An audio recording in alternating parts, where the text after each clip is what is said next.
Hi friends, எல்லோரும் எப்படி இருக்கீங்க?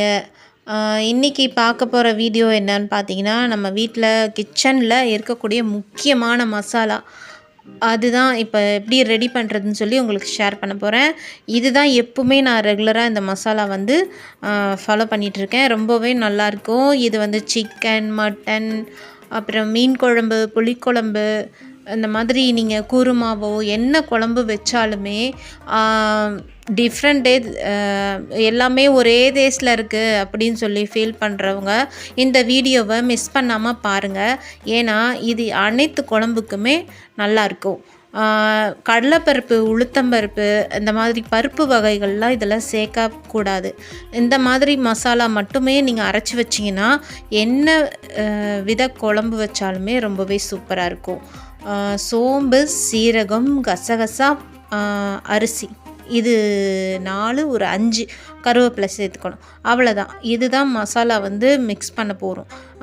இதுக்கு அளவு என்னன்னு பார்த்தீங்கன்னா, 1 கிலோ மிளகாய், 1.5 கிலோ தனியா, 200 கிராம் சோம்பு, 200 கிராம் சீரகம், 100 கிராம் கசகசா, 100 கிராம் அரிசி, ஒரு 2-3 கைப்பிடி அளவுக்கு கருவேப்பிலை. அவ்வளோதான். இதை நல்லா வறுத்து எடுத்துக்கிட்டு வெயிலில் மிளகாய் தனியா காஞ்சு நல்லா முறுமுறுன்னு வந்ததும் இதை வறுத்து வச்ச இந்த சோம்பு, சீரகம், கசகசா, அரிசி, கருவேப்பிலெல்லாம் வறுத்து வச்சுருக்கோம் இல்லையா, இதை வந்து தூக்குவாளியில் போட்டுட்டு நம்ம மிஷினில் நல்லா நைஸாக அரைச்சி கொண்டு வந்துடணும். கொண்டு வந்துட்ட பின்னாடி அதை ஓப்பன் பண்ணிவிட்டு நீங்கள் காத்தார கொஞ்சம் நேரம் வச்சுருங்க. அப்போ தான் ஏன்னா சூடாக அரைச்சி தர்றதுனால அந்த ஈரப்பதம் உள்ளே வந்து மூடியில் வந்து அப்சர்வ் பண்ணியிருக்கோம்.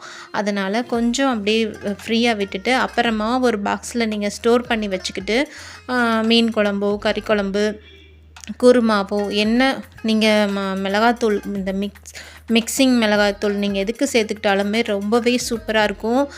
இந்த மாதிரி நீங்கள் ட்ரை பண்ணி பாருங்கள் ஃப்ரெண்ட்ஸ். டிஃப்ரெண்ட்டாக நீங்கள் மிளகாத்தூள் இந்த மாதிரி அரைச்சி பாருங்கள். நான் அரைக்கிறது மாதிரி ரொம்பவே சூப்பராக வாசமாக நல்லாயிருக்கும் குழம்பு.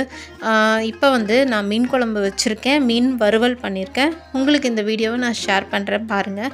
கலர்ஃபுல்லாக நல்லாயிருக்கும். நீங்கள் வந்து மஞ்சள் தூள் எல்லாமே போடணுமா அப்படின்லாம் பார்க்காதீங்க. அதெல்லாம் தனியாக வச்சுருந்து நீங்கள் தேவைப்படும் போது ஒவ்வொன்றா சேர்த்துக்கோங்க. அப்போ தான் உங்களுக்கு ஃப்ளேவர் வந்து நல்லா கிடைக்கும். ஒவ்வொரு குழம்புக்கும், ஒவ்வொரு வறுவலுக்கும் அதுக்கு தகுந்த மாதிரி பொடி மசாலாக்களை நீங்கள் சேர்த்துக்கிட்டிங்கன்னா குழம்பு வந்து ரொம்ப அட்டகாசமாக நல்லாயிருக்கும். ட்ரை பண்ணி பாருங்கள் ஃப்ரெண்ட்ஸ். என்னோடய சேனல் புதுசாக பார்க்குறீங்கன்னா மறக்காமல் சப்ஸ்கிரைப் பண்ணுங்கள். தொடர்ந்து வர வீடியோவை ஃபாலோ பண்ணுங்கள். வீடியோ பார்த்த அனைவருக்குமே மிக்க நன்றி ஃப்ரெண்ட்ஸ். எங்கள் வீட்டில் வந்து மீன் குழம்பு என்னென்னு பார்த்தீங்கன்னா, இது வந்து முரல் மீன், ராமேஸ்வரம் முரல் மீன். எப்படி இருக்குது குழம்பு? கலர்லாம் நல்லா இருக்குது பாருங்கள். பர்ஃபெக்டாக நல்லா வந்திருக்கு. நெக்ஸ்ட் வீடியோவில் உங்களை சந்திக்கிறேன். Bye friends.